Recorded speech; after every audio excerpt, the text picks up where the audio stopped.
दोस्तों नमस्कार।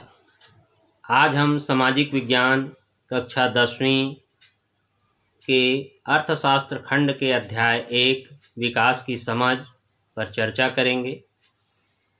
पाठ के शीर्षक जैसे विकास की समझ है तो सबसे पहले हम यह चर्चा करते हैं कि विकास है क्या।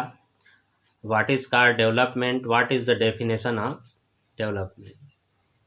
सबसे पहले हम देखते हैं विकास किसे कहते हैं। मेरे विचार से विकास का आशय देश के सभी लोगों को जीवन की मूलभूत सुविधाओं की प्राप्ति सुनिश्चित होना है। सभी के लिए शिक्षा एवं स्वास्थ्य की सुविधाएं उपलब्ध होना चाहिए।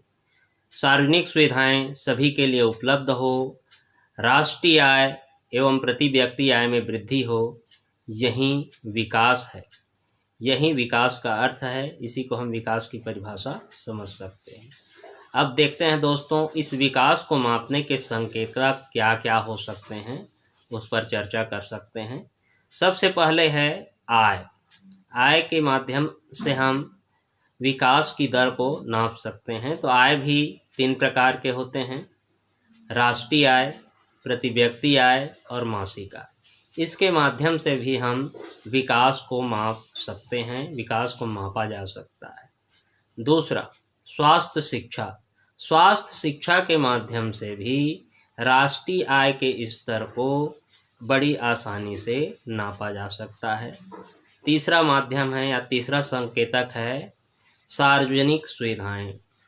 सरकार द्वारा जो उपलब्ध कराई जाती हैं उन सुविधाओं के माध्यम से भी हम राष्ट्रीय आय, प्रति व्यक्ति आय और मासिक आय, स्वास्थ्य सुविधाओं के माध्यम से भी जिस प्रकार से विकास का अनुमान लगाते हैं उसी प्रकार से सार्वजनिक सुविधाओं के माध्यम से भी हम विकास की दर को पता कर सकते हैं।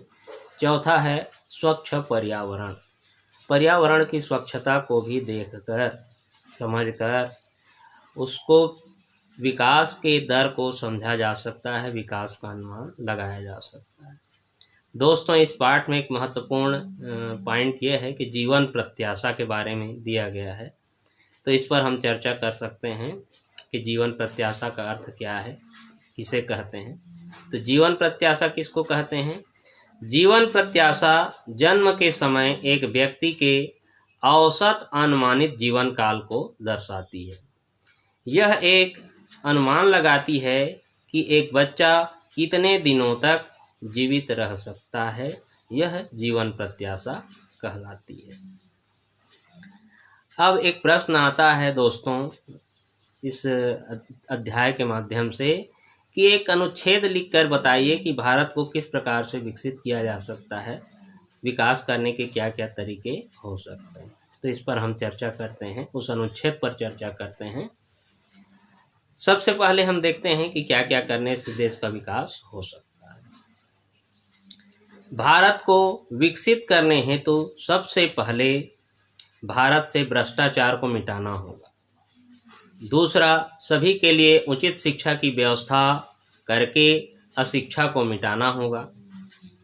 प्राकृतिक संसाधनों एवं राष्ट्रीय आय का समान वितरण एवं राष्ट्रीय ग्रामीण विकास एवं कृषि विकास कार्यक्रमों को पूरी ईमानदारी से लागू करना होगा। विज्ञान एवं तकनीकी के क्षेत्र में विकास करना होगा। इसके अलावा इस बात पर भी हम लोगों को ध्यान देना होगा कि किसी भी देश का विकास केवल वहाँ के सरकार के कार्यक्रमों और नीतियों से ही संभव नहीं हो सकता है। जब तक देश के हर नागरिक पूरी ईमानदारी से अपने कर्तव्यों का निर्वहन नहीं करेंगे, पालन नहीं करेंगे, तब तक कोई भी देश का विकास नहीं हो सकता। कोई भी देश विकास की उस श्रेणी को नहीं प्राप्त कर सकता जिसको विकसित देश कहते हैं। तो पूरी ईमानदारी के साथ सरकार के कार्यक्रमों को निष्ठापूर्वक पालन करने का जो उत्तरदायित्व है वह नागरिकों का भी है। अगला प्रश्न इस पाठ से आ सकता है या आता है कि महिलाओं की बेहतर शिक्षा के लिए और क्या क्या करना चाहिए। तो महिलाओं की शिक्षा के लिए बहुत सारे उपाय किए जा सकते हैं, जिसमें से कुछ उपायों की चर्चा यहाँ हम एक अनुच्छेद के माध्यम से कर रहे हैं। महिलाओं की बेहतर शिक्षा के लिए महिला शिक्षा को प्रोत्साहन दिया जाना चाहिए। विशेष रूप से ग्रामीण क्षेत्रों में लड़कियों की शिक्षा हेतु स्थानीय प्रशासन की संस्थाओं को हर छोटे छोटे गांव में विद्यालय खोले जाने चाहिए एवं लड़कियों की शिक्षा को अनिवार्य किया जाना चाहिए। ग्रामीण क्षेत्रों में परिवारों को महिला शिक्षा हेतु प्रोत्साहित किया जाना चाहिए। नगरों में निजी संस्थाओं पर भी सरकार को दबाव डालना चाहिए कि वे लड़कियों को शुल्क में छूट दें तथा सरकार द्वारा उन्हें विभिन्न प्रोत्साहन योजनाओं का लाभ दिया जाना चाहिए। तभी महिलाओं की बेहतर शिक्षा के लिए कुछ हम कर सकते हैं। आज इस वीडियो में बस इतना ही। अगले वीडियो में इसके प्रश्न उत्तरों पर हम चर्चा करेंगे। धन्यवाद।